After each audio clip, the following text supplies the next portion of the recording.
protection. La parole est à Monsieur Yves Albarello. Merci, Monsieur le Président. Ma question s'adresse à Monsieur le Premier ministre.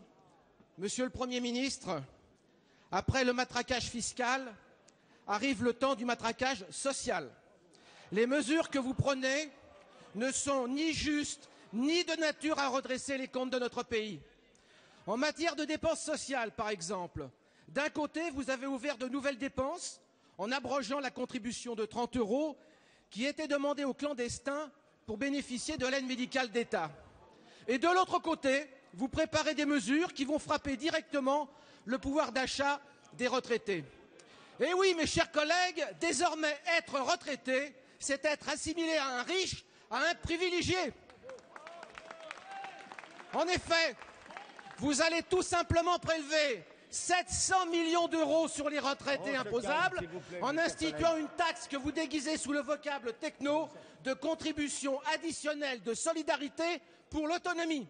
De plus, compte tenu du gel du barème des impôts sur le revenu que vous pérennisez, des milliers de retraités vont être imposables pour la première fois en 2013.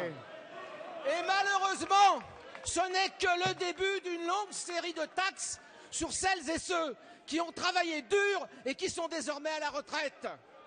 Vos amis de Terra Nova proposent, eux, d'assujettir les retraités à un taux plus élevé de CSG. Certains dans votre majorité veulent mettre fin à l'abattement de 10% dont bénéficient les retraités au titre de l'impôt sur le revenu. Alors je m'interroge, pourquoi vous en prendre aux retraités?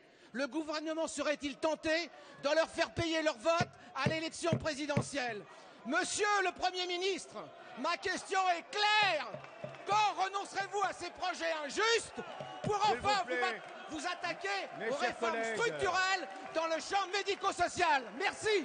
La parole est à Monsieur le ministre délégué chargé du budget, Jérôme Cahuzac.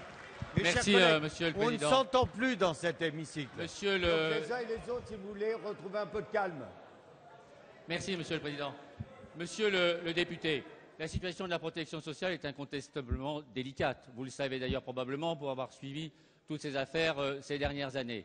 Le déficit cumulé entre 2002 et 2011 est de 160 milliards d'euros, 160, que malheureusement les générations futures vont devoir assumer. Le déficit prévisionnel pour cette année, celui que nous avons trouvé en arrivant, est d'un peu moins de 20 milliards d'euros. Entre le projet de loi de finances rectificative dont vous avez débattu ici et le projet de loi de financement de sécurité sociale, c'est effectivement un effort d'une dizaine de milliards d'euros qui est demandé à nos concitoyens pour réduire ce déficit de telle sorte qu'il devienne supportable, puis annulé, car tel est bien l'objectif de la politique de ce gouvernement, annuler les déficits.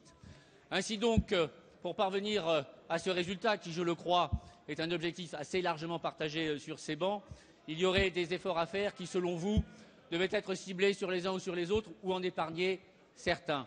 Nous pensons, nous, que tout le monde doit faire un effort pour sauver une protection sociale qui, en vérité, bénéficie à chacun d'entre nous, de sa famille, de ses voisins, de ses amis, de nos concitoyens. Cet effort-là, effectivement, nous le demandons aussi aux retraités. Nous leur demandons une contribution additionnelle, un rendement cette année l'année prochaine, de 350 millions d'euros, c'est-à-dire un effort de 2, 3 ou 4 euros par mois et pour les seuls retraités imposables. Cet effort vous paraît-il scandaleux? Il semble que oui. Une étude récente, publiée par un journal qui, je ne le crois pas, nous est particulièrement favorable, une étude récente a montré que ces 3 dernières années, l'effort demandé à nos concitoyens sera donc de 60 milliards d'euros. Cette étude concluait que le gouvernement Fillon en avait sa part pour 30 milliards. Nous en aurons la nôtre pour 30 milliards.